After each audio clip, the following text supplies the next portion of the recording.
James Mwangi, founder and CEO of Equity Bank, also Forbes Person of the Year 2012, joins us on the line. James, always a pleasure to chat to you.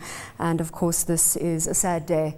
Perhaps you can share your fondest memory of the iconic Nelson Mandela.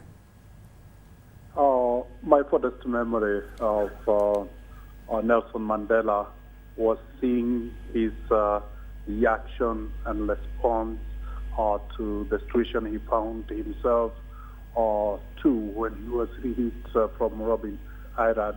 And the second one is when South Africa got him elected as the first president. His reaction and spontaneity with the society is the fondest memory that I've ever had, and that I hold dearly, and close to my heart.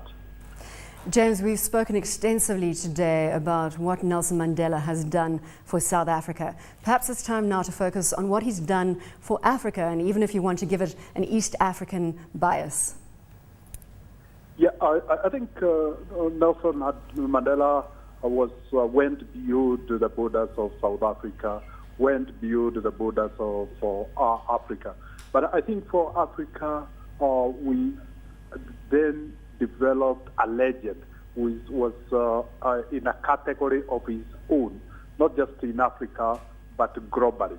And this, for us African people, he became a source of pride that, yes, as an African people, we have produced a global legend who is in a caliber and a category of his own, beyond what humanity had experienced before.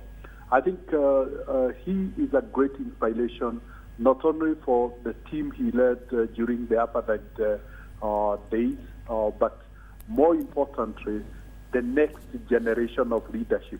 We all try to benchmark ourselves and aspire to make a difference like this legend made. So the greatest contribution is inspiration. The second one is role modeling.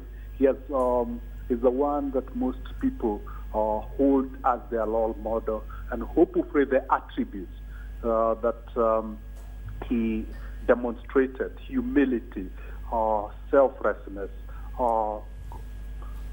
concern for humanity, will be something that we'll see more and more in the next generation of leaders. And lastly is the hope for a better future. He stood not just for South Africa, but he gave us that if we did what we have to do, we could make Africa a better place. James, perhaps you can give us an update on what is happening on the ground in Mombasa. Are people gathering in the streets to commemorate this great man? There's almost everywhere in Kenya, people are taking groups, people are opting to go to churches and mosques to celebrate a life of a great African legend.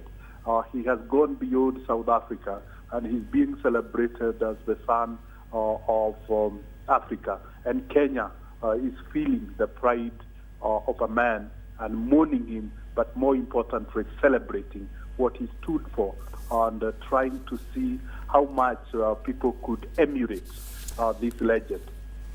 James, thank you. In our lifetime. Thank you so much for joining us, James Mwangi, founder and CEO of Equity Bank.